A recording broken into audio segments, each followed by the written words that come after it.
Greetings, YouTube. It is surprising 2-star trophy champ day for those of you lucky enough to pull the new featured champ or the future featured champ in Hitmonkey. We have a special, very pixelated, but dare I say, early access 2-star Hitmonkey. How good is he? Video by Mr. Bear Zombie, who put him with Massacre, Taskmaster, Angela, and Heimdall against Realm of Legends Winter Soldier. So it'll be pixelated, but hopefully not so pixelated that you can't at least make out what the fight is. When you get videos sent to you online, it really is like compression RNG, depending on how high the quality of the video originally was.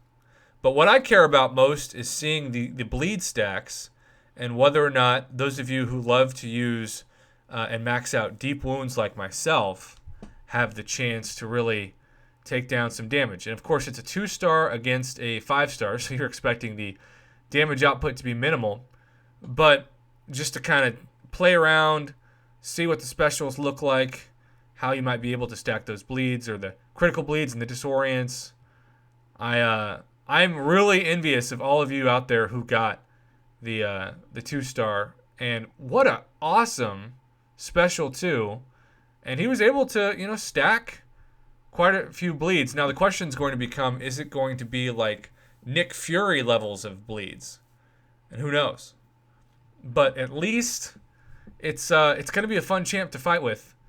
And depending on, of course, it's the 2-star. So when you get the 5-star and the 6-star, not only seeing the damage potential, but also the synergies that you can take advantage of. It's going to be a fun champion to use. And I think that's kind of my takeaway so far as a whole. In 2020, there are a lot of champions who, at the very least, look cool and are fun to fight with, but aren't the highest damage champions. Now, you might wonder, why is Kabam making champions that just seem to fall in the middle tiers or the upper middle tiers of each class? Well, they faced so much backlash, and they really exposed their lack of testing so much with the rebalancing fiasco that they don't want to create champions that have a chance to be that OP, so that they're risking the rebalancing in the future. So the safe thing to do is to make them beautifully animated and have some utility but limited OP damage potential, to where, unlike Cole or Namor, for example, you don't have to just worry about nerfing them. Now look at this cool special 3. I mean, it's like Men in Black meets John Wick. And we're not going to obviously see a full fight here. It would take thousands of hits for this 2-star to take down this 75,000 PI rated health pool.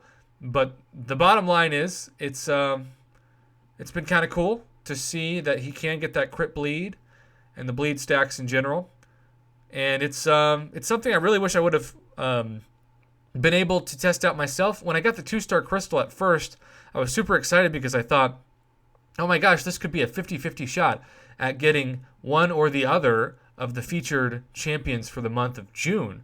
But of course, there turned out to be about, 17 champions in that crystal. And so you had a very small amount of drop rates to pull either of the 2 June champions, but only a 1 out of 17 chance to pull this Hitmonkey. So those of you who pulled him, you should feel very lucky, because it is not at all a guarantee. In fact, it's an opposite of a guarantee. So there you go.